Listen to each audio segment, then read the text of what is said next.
21세기 교회 연구소라는 곳이 있습니다. 그곳에서 기독교인 청년 700명을 대상으로 조사를 했는데 그 조사 내용이 참 흥미롭습니다. 그 700명 가운데 40.5%가 뭐라고 이야기를 하냐면은 하나님 말씀에 순종해서는 이 세상에 성공할 수 없다라고 답을 하고, 그 가운데 60%, 한 61%겠죠. 그 정도는 내가 예수를 믿으면서 내 주위에 예수 믿는 사람인데 말씀대로 사는 사람을 본 적이 없다 라는 것이 일반적 통계로 나왔습니다.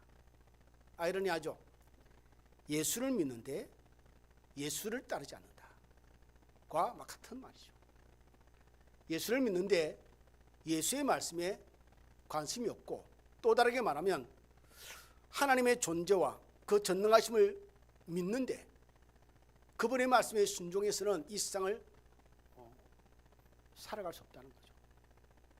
당연히 부대낌이 있죠.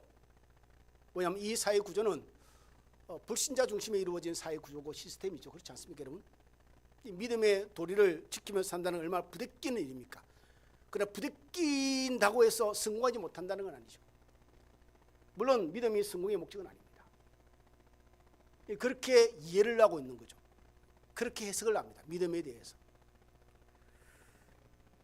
오늘 본문은 타락한 남유대를 향한 하나님의 진노가 나타나는 모습을 엿볼 수 있는데, 그 배경에 요시아 왕이 등장해서 그 나라를 개혁시키는 장면이 오늘 23장의 시작이 됩니다. 이 남유대는 말이죠, 히스기야 왕을 시작해서 나중에 므낫세를 지나고 그 다음에 아몬의 왕을 지나면서 약 한 52년의 기간을, 아주 긴 시간을 신앙의 암흑기로 보내게 됩니다. 그래서 우상 숭배가 팽배해지죠. 정확하게 말하면 혼합주의입니다. 하나님을 섬기면서 이방신도 가져와서 같이 섬기는 거죠. 혼합신앙을 그들은 가지게 됩니다. 오랜 시간을. 그것만이 아니죠. 신앙은, 그 종교는 문화화되기 때문에 그들의 문화도 같이 들여오는 것이죠. 어느 날 성전이 무너진 성전을 보수를 하다가 사람들이 그 안에서 하나님의 율법책을 발견하게 됩니다. 그것을 가져와서 서기관 사반이라는 사람이 요시아 왕 앞에서 그 말씀을 읽어 나가게 되죠. 그 말씀을 가만히 듣고 있던 요시아 왕이 갑자기 옷을 찢어버립니다. 정말 참남한 마음을 감출 수가 없게 됩니다.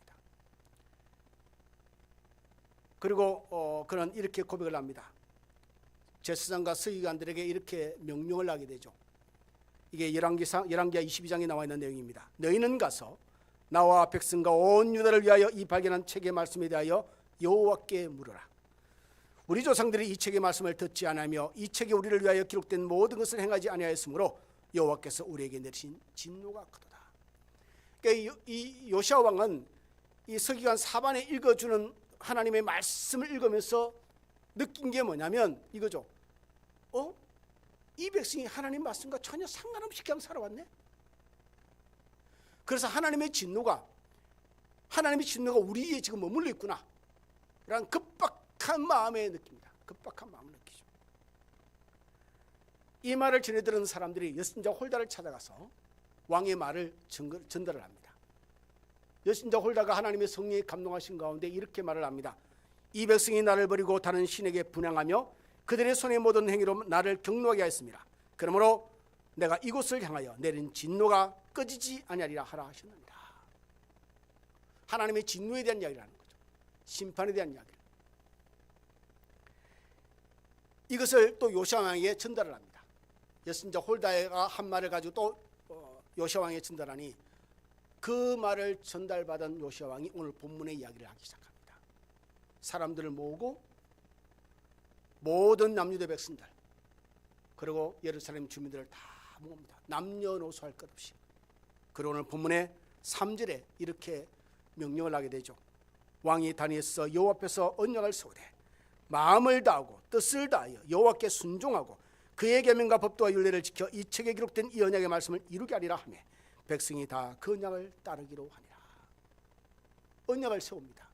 여러분, 언약을 세운다는 것은 새로운 약속을 만들어내서 그것을 우리의 지표로 삼자, 이것을 지키자 하는 이야기가 아닙니다. 이미 언약은 모세 때 이미 주어졌던 말씀이죠. 근데 그 주어진 그 말씀을 잃어버리고 살고 잊어버리고 살고 그 말씀과 상관없는 삶을 백성은 오랜 시간을 장구하게 보내게 됩니다. 요시아가 옷을 찢고 그 마음이 참다는 이유는 그들의 백성들의 삶을 보고 하나님 말씀과 비교해 볼 때 너무나도 동떨어진 하나님 말씀에 비하면 폐역한 인생의 삶을 살고 있는 것이 백성들의 현실의 모습이었던 것이죠. 사랑하는 여러분, 저와 여러분을 한번 돌아볼 필요가 있지 않을까요? 우리는 어떠한가? 우리는 하나님 말씀과 상관 있는 믿음의 삶을 사는가? 예수를 믿는 사람인데, 예수를 믿는 사람이면 예수를 따르는 사람들이죠. 그리스도인이라는 것은 그리스도를 따르는 사람 아닙니까, 여러분? 그러면 그분이 하신 말씀을 존중히 여기하는 거죠. 리스펙해야죠. 존중해야죠. 그분이 하시는 말씀에 토시 하나도 우리가 소홀히 듣지 않으려고 애를 써야 되고, 그 말씀을 가까이 하고, 그 말씀이 어떠한가? 그 말씀이 곧 그분의 뜻이니까, 의지니까, 그분의 성품이니까, 그분의 감정이니까 그것을 어떻게 내 삶에 담아내고 소화시키는 것이 예수를 믿는 사람들의 도리인 것이죠. 도리인 것이죠. 근데 여러분, 제가 목회를 하면서 그런 생각을 가끔 합니다. 과연 성도들 가운데 1년 내내 한 번도 성경책을 집에서 펴보지 않는 사람은 몇 명이나 될까? 의외로 많지 않겠습니까? 여러분, 교회 올 때 성경책 가져옵니까? 이미 그 시대는 지났죠. 교회 올 때 성경책을 가지고 교회 오는 성도가 사라진 지 오래됐습니다. 왜? 다 띄워주잖아요. 영상으로 띄워주잖아요. 그리고 교회 오면 또 비치된 성경이 있어요. 그러니 굳이 무거운 성경책 들고 다닐 필요가 없는 시대가 이런 시대가 됐습니다. 문제는 그런 시대는 그 시대라고 치더라도 집에서 일주일 내내 168시간 동안 1년 365일 동안 성경을 내가 스스로 내 의지로 펴보는 시간이 있을까? 제가 매주 우리가 주보에 금전 묵상할 말씀을 이렇게 실어 놓습니다. 이 말씀을 그래도 목사가 수고해서 실어 놨으니까 성경에 한 번은 덜 쳐는 봐야지. 한 번 성경을 펴보는 성도가 몇 퍼센트 될까? 여러분, 아마 제가 매주 사순절이니까 아침에 보내는 말씀을 한번 보고 읽는 것은 대부분 저는 읽으라고 생각합니다. 한 번은 쭉 보겠죠. 아니면 어떤 사람은 그것을 그냥 또 왔네 하고 사순절 말씀이라고 넘겨버리는 성도도 꽤 있을 겁니다. 재밌는 상황이죠. 예수를 믿는 사람인데, 살아계신 하나님 믿는데 그분의 말씀을 그렇게 관심이 없습니다. 그분의 말씀과 내 삶이 얼마만큼 일치되는가에 대한 관심이 없는 거죠.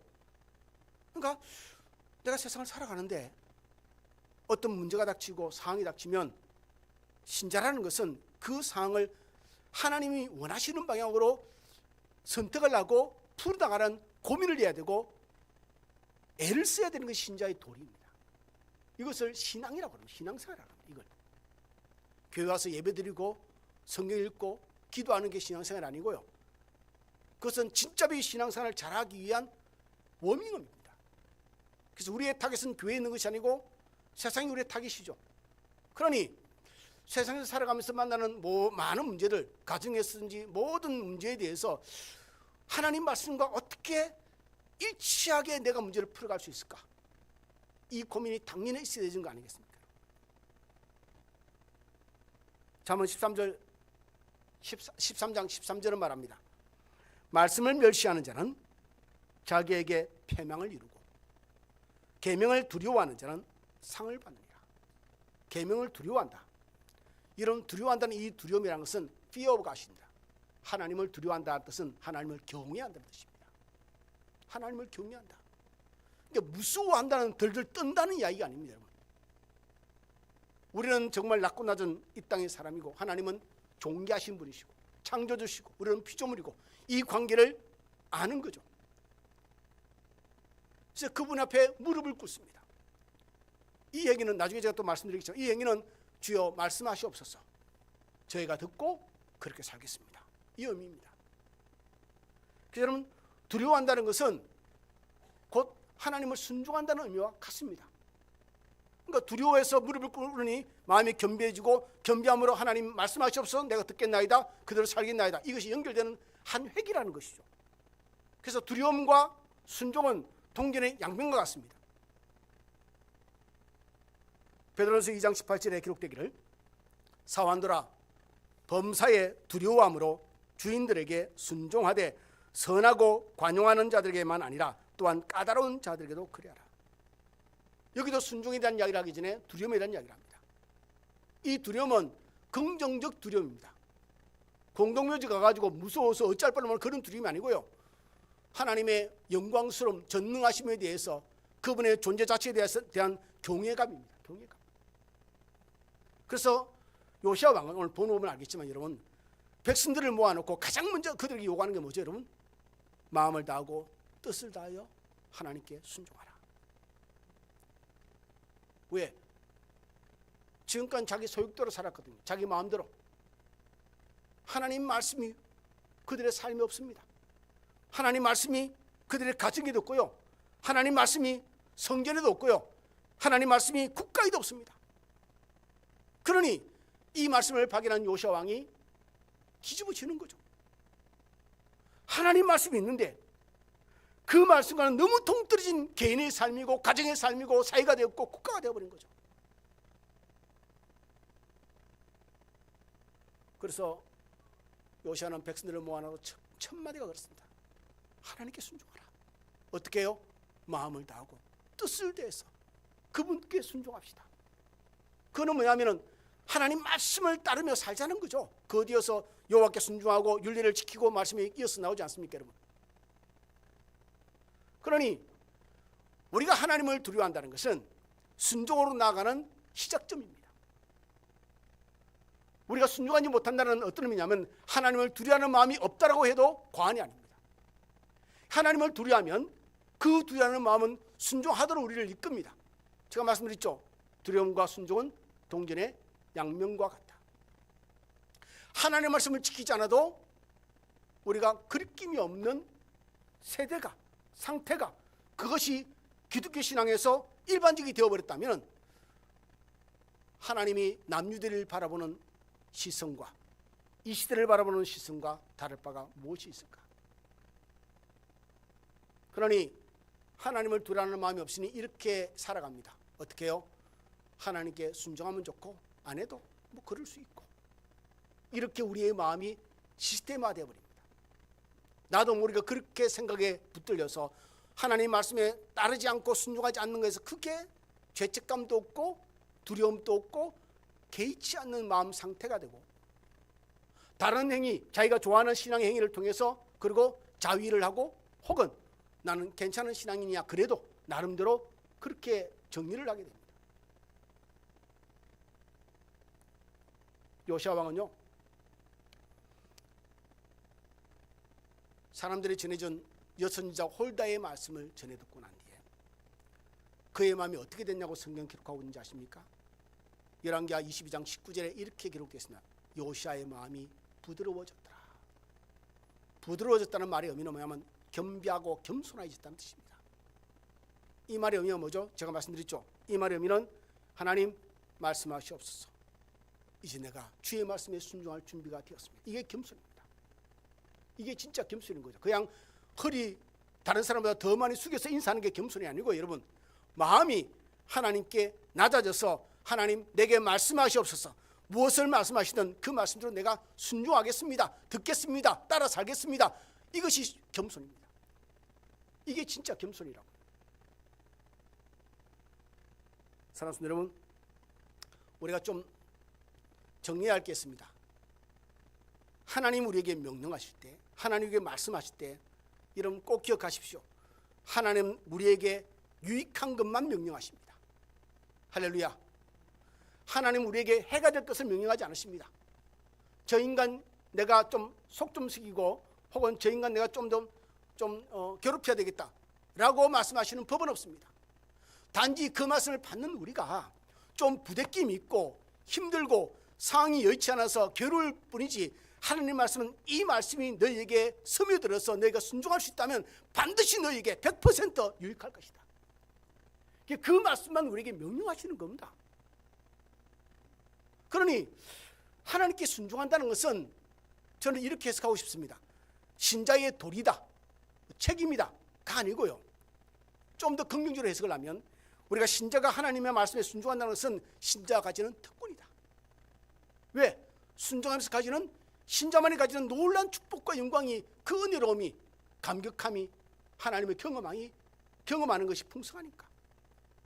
그러니 순종은 의무나 책임이 아니라 신자가 가지는 특권이라는 것이죠. 요시야 왕은 39세에 전쟁에 나가서 애국 왕에게 죽임을 당합니다. 그는 8살의 왕이 되고요. 8살에 뭘 알겠습니까? 요시야는 8살의 왕이 되고 그의 나이 21살 때 하나님 말씀을 듣고 옷을 찢고 21살 때 종교 개혁을 일으킵니다. 쉽지 않죠. 그의 할아버지가 누군지 아십니까 여러분? 므낫세입니다. 악한 왕 중에 악한 왕, 대표라고 뽑을 수 있는 그가 그의 할아버지고, 그리고 아버지는 아몬이고, 다 악한 왕입니다. 그렇게 구성되어 있고 조직화되어 있던 그 나라를 뒤집어 엎는 게 여러분 21살 나이에 쉽겠습니까? 21살 나이에 그는 계획을 익히고 그리고 18년 동안 그 일을 지속시킵니다. 그리고 전쟁터에 나가서 39세에 그는 세상을 떠나게 되죠. 참 아까운 인물이 일찍 세상을 떠납니다. 우리의 삶에도 믿음의 삶을 살다가 얼마나 많은 벽을 만나겠습니까? 하나님 말씀대로 살고 싶은데 안 되게 하는 우리의 삶의 요소들이 있지 않겠습니까? 핑계거리가. 소위 익스큐즈가 얼마나 많겠습니까? 가정에서도, 교회에서도, 직장에서, 세상에서도, 또 내 성격상, 내 성향상으로도 내가 살아온 삶의 패턴을 볼 때 이 말씀을 지키기가 어려운 그런 상황들이 왜 없겠습니까? 근데 그것을 견뎌내고 요시야는 종교개혁을 일으키고 18년 동안 살았는데, 이 요시야 왕에 대해서 성경은 뭐라고 한 줄로 기록하고 있냐면 이렇게 말하고 있습니다. 25절, 열왕기하 25장, 23장 25절이죠. 요시야와 같이 마음을 다하며 뜻을 다하며 힘을 다하여 모세의 모든 율법을 따라 여호와께로 돌이킨 왕은 요시야 전에도 없었고 후에도 그와 같은 자가 없었더라. 여러분, 세계에서 가장 비싼 땅 중에 하나가 뉴욕일 겁니다. 뉴욕. 제주에서 가장 비싼 땅은 평당 한 5천만 원 합니까? 1억에 팔렸다는 얘기도 소문도 들리던데 확인된 바는 아니라서. 뉴욕의 맨해튼이라고 있습니다. 그 땅이 정말 비싼 땅인데, 그 맨해튼 땅이 여러분 당시는 옛날에는 인디안들이 차지한 그들의 땅이죠. 근데 그 땅들이 그렇게 쓸모가 없어요. 그 당시에는 다 광야처럼 돼 있어가지고, 그래서 그 땅을 쓸모없는 땅이라 해서 이 인디안 추장이 네덜란드 사람한테 얼마에 팔았냐면 24달러에 팔았습니다. 24달러. 그래서 네덜란드 사람들이 그 땅을 구입하고 그 땅을 이름을 지었습니다. 자기들 땅이니까. 뉴 암스테르담. 자기들의 새로운 땅이란 거죠. 그러다가 영국 사람이 그 땅을 인수하게 됩니다. 그럼 영국인들도 이름을 새로 지어야 되잖아요. 이름 영국에 가면은 우리나라 강원도 인제쯤 위치에 영국도 우리나라 지도하고 비슷하게 생겼는데 그 위치쯤에 영국의 요크시라는 게 있습니다.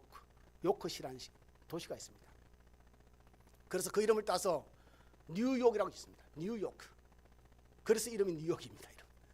영국 사람은 자기의 긍지를 심기 위해서 이름을 뉴 암스테르담을 바꿔서 뉴욕라고 이름을 짓고 지금까지 뉴욕이라는 이름을 쓰죠. 그런데 문제는 뭐냐면은 이 인디안들이 이 땅을 20달러를 파고 나니까 본전 생각이 나는 거예요. 너무 아까운 거예요. 어떻게 하죠? 그 땅을 계속 침범하는 거죠. 그리고 해코지를 하고 계속 넘어오니까 이 영국 사람들이 담을 세워버렸습니다. 못 넘어오게. 나중에는 그 담을 헐어버리고 길을 만들죠. 그게 월스트리트입니다. 월스트리트. 이제는 금융의 중심가가 되었죠. 세계 금융의. 그런 생각을 해봅니다. 여러분. 요시아 왕도 마찬가지였겠지만 저 여러분도 믿음의 삶을 살 때 하나님 말씀대로 살고 싶고 하나님 뜻대로 살고 싶고 정말 순종의 삶을 살고 싶은데 막고 있는 벽들이 왜 없겠습니까? 왜 없겠습니까? 내 성격, 내 기분도 그렇고 내 가정, 내 교회에서도 내 직장, 사업장 수많은 게 얽어매여 있는 많은 줄들이 있는데 그것을 끊어버리고 하나님의 줄만을 잡는 것이 쉬운 일 아니죠. 어렵죠. 근데 여러분 그 벽들이 내가 만날 때 우리는 돌아가는 길을 선택하는 경우가 많습니다. 그 벽을 뛰어넘거나 그 벽을 깨뜨려서 하나님의 길을 만들 생각은 못하는 경우가 많죠. 여러분 기억하십시오. 벽을 만나면 벽을 뚫어야 길이 만들어집니다. 월스트리트처럼 우리 신앙의 삶에 많은 벽들이 우리 주위에 사이에 있습니다. 그 벽들의 목적은 뭐냐면 우리가 하나님께 가까이 하지 못하고 만들고 하나님 뜻대로 살지 못하게 만들고 하나님 말씀이 내 가슴에 담겨지지 못하게 만들고 하나님 말씀대로 내가 삶을 고쳐나가는 삶을 못 살게 만들도록 우리를 방해하는 작업들을 하게 되죠. 그러니 누구나가 하나님 말씀대로 그 말씀에 순종하는 삶이 만만한 일은 아닐 것이죠. 결국 벽을 깨버리고 벽을 뛰어넘는 애를 섬과 수고와 결단과 선포가 반드시 있어야 되겠죠. 만약에 그러지 못하면 평생 그 벽을 뛰어넘지 못해서 하나님께 온전한 순종의 삶을 제대로 살아보지 못하고 그냥 인생을 다 보내게 되겠죠. 그러나 우리가 만약 믿음으로 주의 이름을 선포하고 순종을 선포하고 그 벽을 깨뜨리고 뛰어넘는다면 우리는 여태까지 경험하지 못했던 놀랍고 영광스러운 하나님의 길을 만나게 되겠죠. 그랬으면 좋겠습니다. 또 한동안 세상 나가 살 때 믿음을 가지고 믿음을 따라 하나님 말씀이 주신 그 명령을 따라 순종하면서 산다는 것이 어떨 때는 참 버겁고 이해 안 되는 부분이 있을지라도 믿음은 곧 순종입니다. 믿음과 순종은 뗄래야 뗄 수 없음이죠. 하나님을 경외한다, fear of God이라 그러는데 그것은 바로 하나님을 두려움인데 그것은 곧 순종을 준비하는 겁니다. 순종으로 나가는 길인 것이죠. 그러니 만약 저와 여러분이 우리가 많은 요소들이 있지만 하나님의 순종을 선택한다면 우리가 어떻게 변화될까? 우리 올해 주제처럼 하나님의 뜻대로 변하는 우리의 신앙이 될 것이다. 우리의 가정이 될 것이다. 우리의 교회가 될 것이다. 할렐루야. 이거는 당연한 삶의 결과가 아니겠습니까? 뭐 세상적으로 가치 기준을 가지고 평가해서 성공했다라는 개념 가지고 이해하는 게 아니고요. 이거는 우리가 가지는 성공은 세상이 요구하는 성공의 개념과 다르겠죠. 그러나 반드시 중요한 것은 하나님의 뜻이 우리의 삶에, 우리의 가정에, 우리 교회에, 이 땅에 이루어질 것이다. 우리가 하나님 말씀에 순종하는 삶을 살게 된다면, 그래서 올 한 해 여러분 하나님 말씀 앞에 순종함으로 우리의 삶이 하나님 뜻대로 변화되고 여러분의 가정이, 우리 교회가, 이 땅이 하나님 뜻대로 변화되는 시작점이 되기를 주님으로 축원드립니다. 예레미야 42장 6절입니다. 우리가 우리 하나님 여호와의 목소리를 순종하면 우리에게 복이 있으리로다. 정말 그리하여서 하나님이 우리에게 주시고 싶어 하시는 은혜와 복을 누리는 우리의 삶의 자리가 되기를 주님으로 축원을 드립니다. 기도하겠습니다.